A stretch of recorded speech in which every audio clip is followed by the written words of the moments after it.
IMF کا جو technically جو مشن ہے یہ عدالت اور جوڈیشل کمیشن کے معاملات کو دیکھ رہے ہیں سر. تو سر یہ ہمارا ملک جو ہے یہ جمہوری ملک ہے سر, اور آزاد پارلیمنٹ, خود مختاری, یہ کہاں گئی ساری چیزیں سر؟ یہ کوئی سوالیہ نشان نہیں ہے ان کے اوپر سر؟ اصل میں بات دراصل یہ ہے کہ جب آپ مقروض ہو جاتے ہیں, جب آپ قرضہ لیتے ہیں نا, تو آپ آزادی کرتے ہیں. ہوا بھی یہ ہے, میں ایک چھوٹا سا واقعہ بیان کرنا چاہتا ہوں ناظرین کے لیے. جی پلیز سر. برطانیہ کے ایک وزیر اعظم تھے گلیڈ سٹون, بڑے مشہور وزیر اعظم رہے, امپیریلسٹ تھے, استعماری ذہنیت سی ان کی. انہوں نے پارلیمنٹ میں خطاب کیا اور انہوں نے کہا کہ جناب مسلمان ہر دفعہ ہمارے خلاف بغاوت کر دیتے ہیں, کبھی مصر میں بغاوت ہو رہی ہے, کبھی انڈیا میں ہو رہی ہے, ان مسلمانوں کو قرآن کے ذریعے قابو کیا جائے.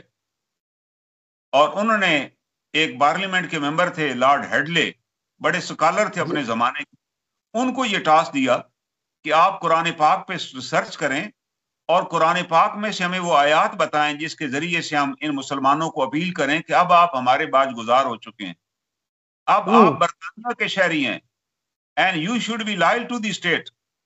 اب آپ یہ ذہن میں سے نکال دیں کہ ہم نے ریزسٹ کرنا ہے یا ہم نے کوئی جہاد کرنا ہے, ہم رولر ہیں اب آپ کے. آپ کا قرآن بھی کہہ رہے ہیں اطیعوا اللہ و اطیعوا الرسول واولی الامر منکم, تو ہم اولی الامر ہیں اس وقت آپ کے. انہوں نے کہا جی آپ قرآن سے اگر ان کو اپیل کریں گے تو یہ مان جائیں گے, تو آپ اس پہ ریسرچ کریں اور ہمیں ایک شیڈول بنا کر دے دیں.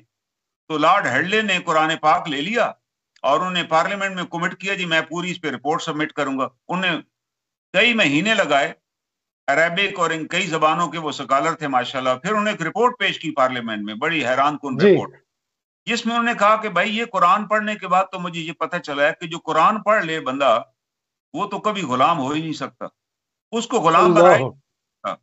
یہ غلام ہو جانا اور پھر آپ کو ماننا, یہ تبھی مان رہے ہیں کہ انہوں نے قرآن نہیں پڑھا ہوا. انہوں نے کہا قرآن میں تو دیا ہوا ہے سود حرام ہے, سود تو لیے نہیں جا سکتا. اگر سود حرام ہے تو یہ کبھی مقروض نہیں ہوں گے, جب مقروض نہیں ہوں گے تو کسی کی ڈکٹیشن بھی نہیں مانگیں گے.